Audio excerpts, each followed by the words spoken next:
Bonjour à tous, j'espère que vous allez bien. Aujourd'hui, je suis là pour vous parler d'un des sujets qui me passionne le plus, je pense que ça paraît, et c'est l'entrepreneuriat. Je ne sais pas si vous avez eu l'occasion d'écouter quelques podcasts à la radio C'est quoi au 96.9 de Inspiration Inc. Mais moi, j'ai pas réussi à tous les attraper, donc c'est avec un immense soulagement et une très grande excitation que j'ai appris qu'ils allaient publier un livre. Publié chez Béliveau Éditeur, il est maintenant disponible en librairie et je vous le recommande chaudement de vous le procurer. C'est un livre qui reprend les entrevues qui ont été réalisées lors de la première série de 10 balados-diffusion d'Inspiration Inc. Où les entrepreneurs trouvent-ils leurs idées, qu'est-ce qui les a motivés à démarrer leur entreprise, etc. Donc, c'était divers sujets qui étaient couverts et évidemment, chacun avait une réponse différente selon leur parcours qu'ils ont vécu. Une des choses que j'ai trouvé super intéressante, c'est que le livre répondait à une de mes questions que j'ai toujours eues.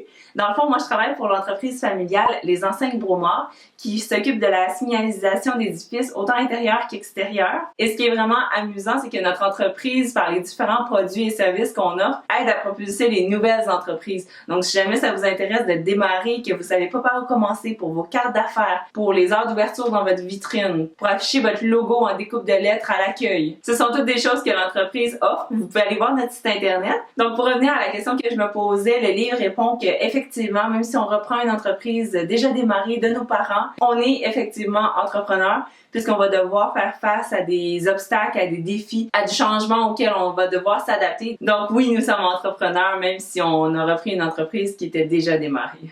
Le titre porte très très bien son nom puisque le but du livre, c'est vraiment de vous inspirer, de vous inciter peut-être vous-même à faire le grand saut, de pas avoir peur, de montrer des exemples de réussite, mais également en expliquant par où ils sont passés. Donc ça n'a pas été facile, ils font preuve d'énormément de résilience, mais également ils ont beaucoup appris de ces expériences-là.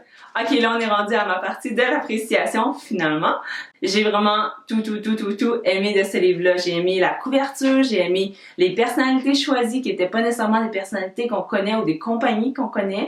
Donc j'ai trouvé ça super intéressant, même au niveau de l'ordre qui était présenté. J'ai trouvé que c'était très judicieux comme structure.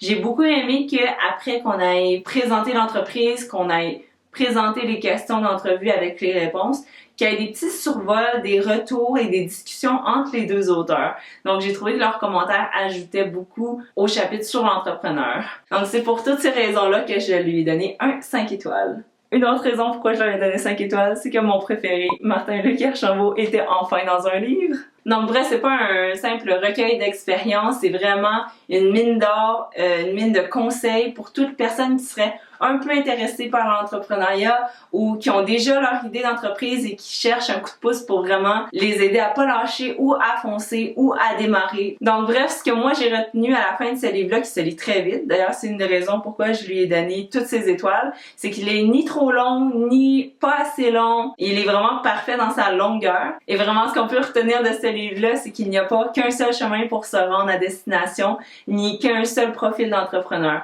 Donc, je souhaite vraiment à cette série-là, Inspiration Inc., du succès. Je souhaite que ça va inciter les gens à se dépasser et à foncer si c'est déjà quelque chose qui les titille, mais qui n'osent pas le faire. Si c'est quelque chose qui pourrait vous intéresser, je vous recommande fortement de vous procurer ce livre-là, de le lire et de le relire. Et voilà, c'est déjà tout pour ma critique sur un livre qui m'a beaucoup inspiré et interpellé. Laissez-moi savoir dans les commentaires si vous aussi, ça vous a donné le goût de le lire ou si vous l'avez lu et que ça vous a inspiré. Likez cette vidéo si c'est quelque chose que vous avez apprécié. Abonnez-vous à ma chaîne pour plus de chroniques du genre et je vous retrouve dans une prochaine capsule. Bye bye, à la prochaine! Juste une parenthèse, allez-vous réécouter l'émission Dans l'œil du dragon? Ça aurait commencé la semaine dernière et la nouvelle saison met en scène les dragons Gilbert Rozon, Serge Beauchemin, Martin-Luc Archambault et les deux nouvelles dragonnes, Christiane Germain et Caroline Néron. L'émission a lieu tous les lundis à 20h à ici Radio-Canada et vous pouvez être sûr que je vais être au rendez-vous ce soir même. Si jamais vous voulez voir toutes mes impressions, commentaires durant l'émission, vous pouvez me suivre sur mon Twitter. Je vous souhaite une très bonne journée et à la prochaine dans mon vidéo du vendredi. Bye bye!